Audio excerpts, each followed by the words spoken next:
The modern healthcare system won't help you heal. It's designed to keep you sick and dependent on drugs. If you want to get well, you got to get out of the system. You found Predictive Health Clinic. Join us as we get well and stay healthy.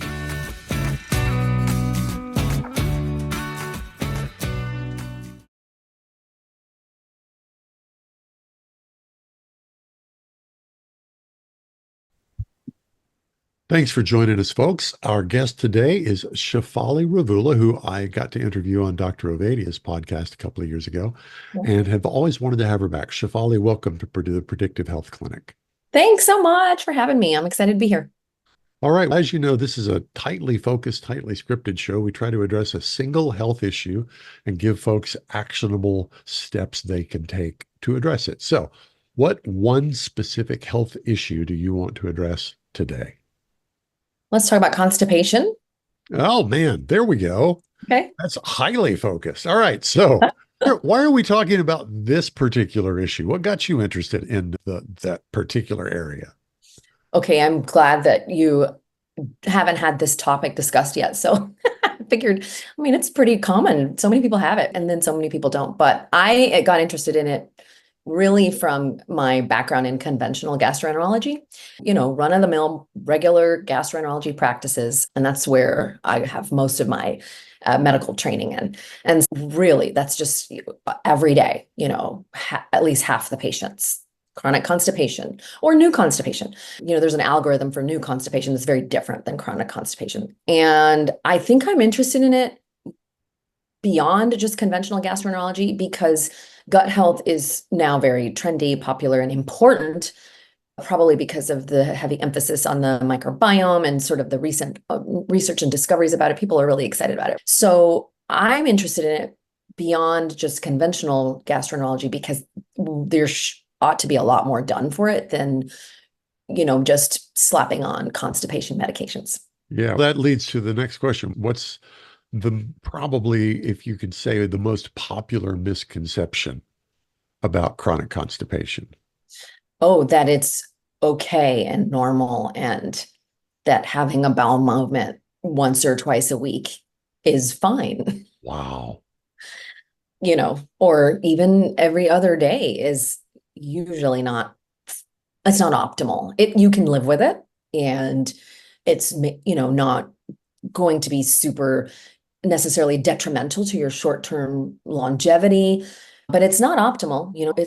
We poop because we detoxify and we do a lot of other things. We know that the primary fuel for the colonic cells that are called the enterocytes is not glucose. It's the only cell in the body that doesn't use glucose for fuel. It uses butyrate, which is from food, like fiber. It's a whole ecosystem, with the gut bacteria, et cetera. But, we are supposed to be non-constipated. For everything, for metabolic health, for everything, not just, I need to feel better in my gut. Yeah. All right. So the truth is chronic constipation is not a normal thing. That's right. Something you should address. All right. Yes. So let's assume somebody's not taking action. What's the most likely outcome?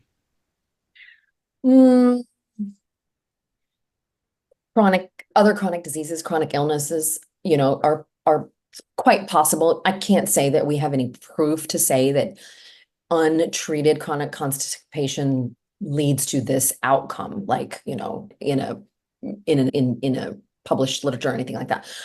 But we know, just theoretically, if you just think about the idea behind the body's functions, we know it's a detox. We know there's hormonal cascades. We know that the immune system lies in the gut as well now. There's just so many factors to gut health. And if you're not going to the bathroom regularly, you really could be affecting some of these more chronic disease. They could be impacting some chronic diseases. Is it highly correlated with other chronic conditions?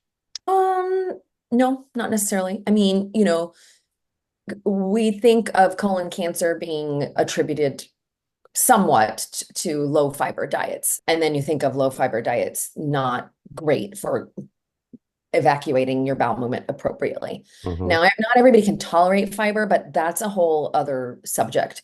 And if you can't tolerate fiber, then you got some other gut health going on. So your microbiome probably just is not the best. It may be imbalanced. You may have overgrowth, dysbiosis, things like that. That's Yeah. a other diagnosis, other topic for another day. I'm going to follow a brief rabbit trail here, I hope. Okay. What's a butyrate? It's a short chain fatty acid, so it's produced in the gut and it's fuel. So it's like what those cells need to work, but that's very basic. They have Right. those cells have a lot of functions, just not just, doing what the colon does, which Right. is We talk about metabolic health on this show as well as on Dr. Ovadia's show a lot. And so the idea of glucose and ketones being fuel is very familiar to me. So it sounds like these what do you call them? butyrate. Yeah, butyrate. Butyrates? Yeah, it's just one of many short chain fatty acids that are produced. People, you can take butyrate. I would not suggest doing that just without any guidance from somebody. Like there are supplements for everything nowadays. But the food first approach is very handy, especially if you need to really work with somebody, honestly, to get to that. If you can't do that food first approach, but food first is really fiber, right? Fiber is Yeah. going to help a lot of that, the different types Yeah. of fibers. So what did I want to say? Oh, I do want to bring up, so think about GLP-1 drugs like Ozempic, Yep. Mounjaro, et cetera, right? So that cascade of glucagon-like peptide, those are made in the L cells of the intestinal wall, so that there is an entire cascade related to butyrate and parts of the microbiome like Akkermansia and the polyphenols which are, colorful components and bioactives in foods, fruits and vegetables that act on this pathway. And butyrate is a big part of that. Without getting too sciencey, and I'd actually have to look up my own diagram to memorize that, to describe that cascade properly to you. But the whole point is butyrate is important. Yeah. I've interviewed a number of people about the GLP-1 like weight loss drugs Mhm. and some of the side effects, or I don't know if they're technically side effects, some of the effects of these semaglutides, I think they're called. They're a couple of molecules off from a natural GLP-1 hormone. Apparently, one of the side effects is it slows down digestion, such that a very common effect, in fact, I guess an intended effect, is elimination is slowed down. Yes, it's very complicated. I think GLP-1s are still, so we have receptors so they're made in the intestines, but then we have receptors all over the body. But initially we didn't realize there were receptors all over the body, at least, not until the meds got approved for obesity and then very popularized, beyond just the initial indication, which was found to help with type 2 diabetes because of the receptors on the pancreas. But there are receptors everywhere, all over the body, brain, heart, et cetera. So I think, it's all still cutting edge, learning and figuring this out in terms of its clinical impact and how it can be used. But that's one of the pathways of those medications. Yes. But, you can think about how you can also innately help support your innate GLP-1 production. I think there's a Right. lot we don't know about who's born with more, maybe, or who has genomics. We talked about genomics last time with Dr. Ovadia, or we touched on it, I think, briefly. And it sometimes comes into some of the podcasts I do. We just don't know a lot about DNA and genes right now, but there may be something related to the GLP-1. We don't know. Yeah. Yeah. All right. Okay, back to constipation. Yeah. Let's talk about you're a chronic constipation sufferer. Here is one specific action you can take to either prevent or relieve this action. Okay, What would that so be? it kind of depends. If you haven't had an evaluation from a GI doctor with an actual physical exam, rectal exam, colonoscopy, et cetera, that's important. You really need that. I'm a big fan of that type of, approach. Yes, it has some limitations because it's working in the model of sick care still, but it's still Yeah. preventive in some ways. You can actually visualize. We don't have a lot of things that you can visualize inside the body, and that is a tunnel that's exposed to the exterior that should be visualized. And of course, for colon cancer prevention. Anyway, get that done. And if they say everything's fine, you're good, eat fiber and drink water, that's awesome. But then after that, sometimes it's okay, you're really in bad shape. Here's some medication, or, and it's there are things you could be doing maybe before you result. That's what we want to do is Yeah. what can we do? Okay. Uh, So first of all, hydration's important. So make sure you're hydrating. Make sure what does hydration really mean practically? I mean, lots of good just water, and then maybe some electrolytes sometimes if you don't have salt sensitive hypertension and you're not on certain medications. You'd have to talk with your provider about that and make sure your labs are checked, because you don't want to do electrolytes all the time or overdose those either. But a lot of us are dehydrated. We're not drinking enough. Is there a We're rule of also thumb? I mean, it depends on your body weight. I kind of say 1.5 liters, which is the metric system, right? It depends on how much activity you have, how much you're sweating, what workouts you're having, but kind of that's a good, 1.5 liters, twice your body weight, I guess. Mm. And then, so that's really common. Like people already hear that. They already know about that. I feel Yeah. like, they may not do it, but they're aware of it. So practical tips, fill it up. And I'm very guilty of this. So if anybody's listening to me that's a family or friend, they're going to be like, oh my God, she's not following her own advice. And I really have done a better job by having that pitcher and drinking that glass of water with a little bit of lemon in the morning before I do anything else. And you want to kind of front load your hydration so that as you get older, you're not drinking too late in the night, and then you're up all night peeing. So I hear that's a problem as well for a lot of people. So front load that hydration, the first half of the day if you can. And then, so hydration's one thing. And then, structurally, you can be thinking about a potty stool. A lot of people can benefit from a potty stool. So they're angulating their body. Oh, we're talking That about like the squatty potty stool. squatty potty. Thank you. Yes, potty stool. Yep. Oh, I mean, that's a simple parenthetically, one tool. of the greatest ad campaigns in the history of ad campaigns. Oh my God. You know I about may that. find that and link it on the show notes. Okay, good. Yeah. We put out a blog some time ago, a series called Pooping is Underrated. And we talked about that in our blog posts in terms of the 5 things. So basically what I'm talking about with you today, but I'm talking about with you off the cuff. So think about like in some parts of the world, you actually do squat, in an outhouse to go to the bathroom. You want to structurally help your body. You certainly want pelvic floor support and help. So a lot of times good GI doctors will tell their chronic constipation patients to, consider and think about pelvic floor therapy with people that actually work on pelvic floor retraining to help. Because sometimes there are some mismatches with the brain talking to the pelvic musculature about, I think it's called pelvic floor dyssynergy, if I'm remembering correctly from my old GI backgrounds. I've been in that, type of practice in a long time, but pelvic floor dyssynergy, I believe was the term. So think, those are things that need to be thought about in chronic constipation as well. Pelvic floor, pelvic prolapse, sorry, not relapse. So those are structural things to be thinking about too. And make sure you've had a rectal exam. I know it's not fun, but make sure that's been done. And often that is done during the time of a colonoscopy too, or at the pelvic floor therapist office. Fiber is complicated. We should talk about that on another time, but because not everyone can tolerate, like we talked about, but Yep. you've got to ease yourself into it if you can. And if you can't tolerate, you've got to look into why can't you tolerate it? What's going on in your gut?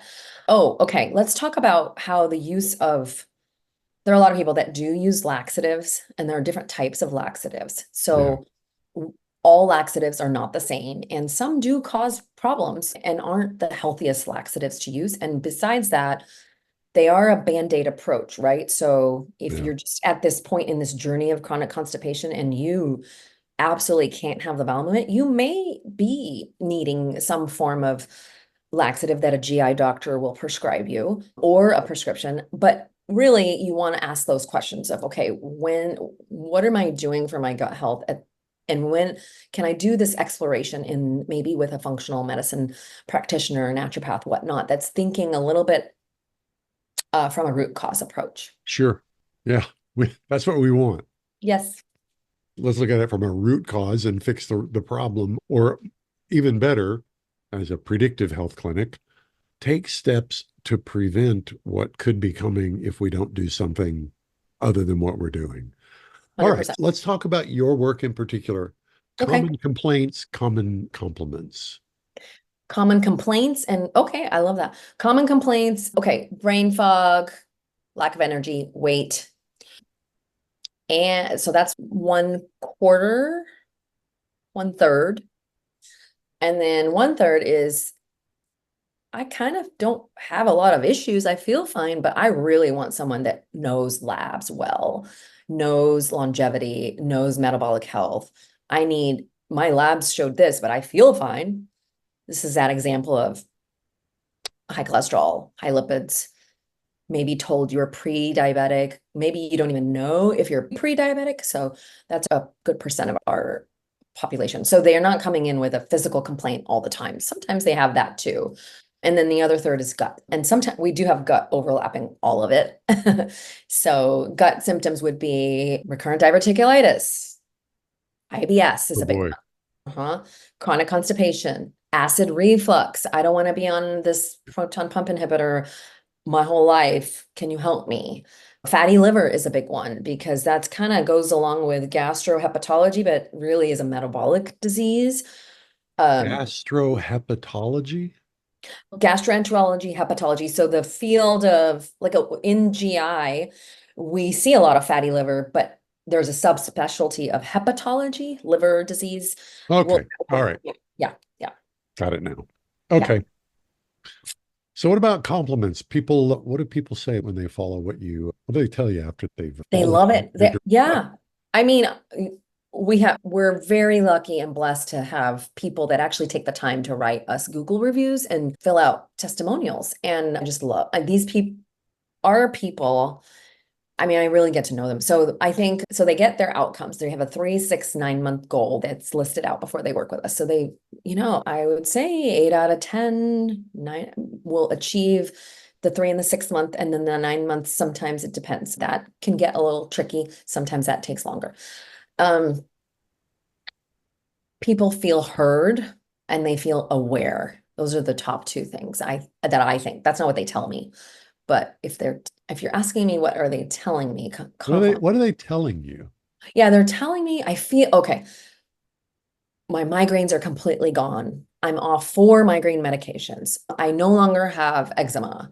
Wow. I have, this is not always the case, but I have a patient that lost 40 pounds over 8 months. And she did her homework. I gave her the guidance. I said, look, this is your genomics. This is your labs. This is what we need to do. And she worked at it, but this is off of medication. So we didn't do Ozempic and all those with her.